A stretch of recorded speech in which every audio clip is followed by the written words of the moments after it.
Before man knew metal, the earth knew Ogun. That is what the elders whisper. They say he came not from womb, but from flame forged in the furnace of Ogun, the realm of gods.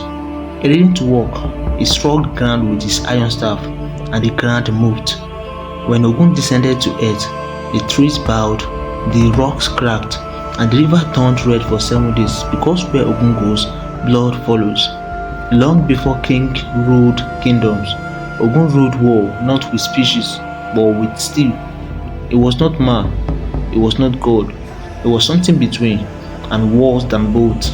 The first war did not begin with drums, it began with silence, then a scream, still unborn, fire in the skies. Ogun had forged a blade no god could touch, and no mortal could survive. It had no name, but its victims knew it by pain.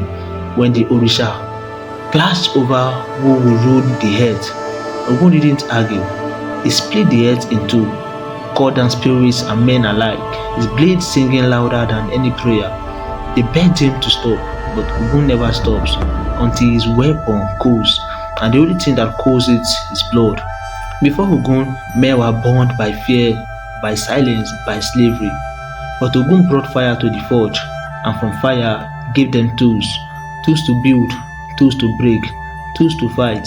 The same iron that birthed civilization also birthed warriors.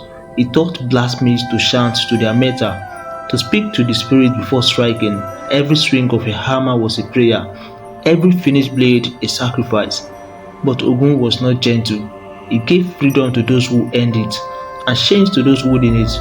Even today, every chain rattles with his name, and every tool carries a bit of his rage. Ogun was not a god to be worshipped with mere words. He demanded blood, not always out of cruelty, but because blood was truth. It was the price of justice, the currency of power. In some villages, sacrifices were made at the forge, cocks, goats, and sometimes men. Their blood spilled on hot anvils, searing justice into the iron. To lie under Ogun's watch was to beg for him. To betray an oath sworn by iron was to invite death. He was the judge when kings trembled, and the executioner when priests faltered. Even today, smiths in West Africa whispers prayers before work, offering palm oil, gin, and sometimes a single drop of blood, not in fear, but in respect, because Ogun does not forget. They say Ogun wasn't always a god. Once he walked among mortals barefoot with a blade.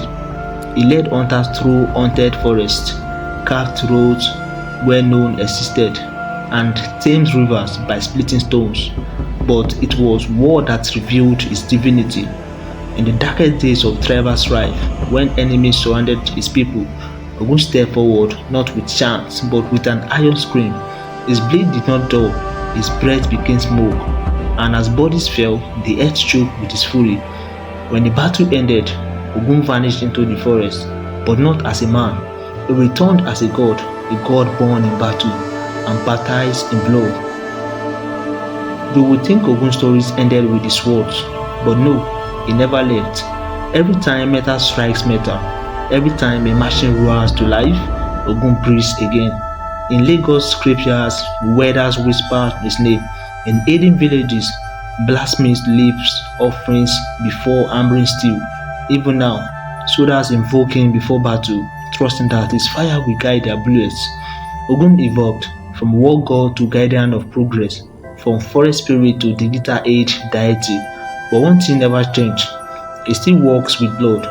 Even now, the iron god waits not in temples, but in the clanks of hammers, in the silence before battle, in the hum of engines and the fire of revolt.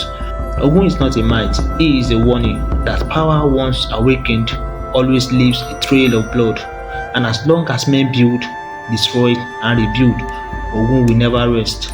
Subscribe to Folklore Frontier, where legend spirits and fear never sleeps.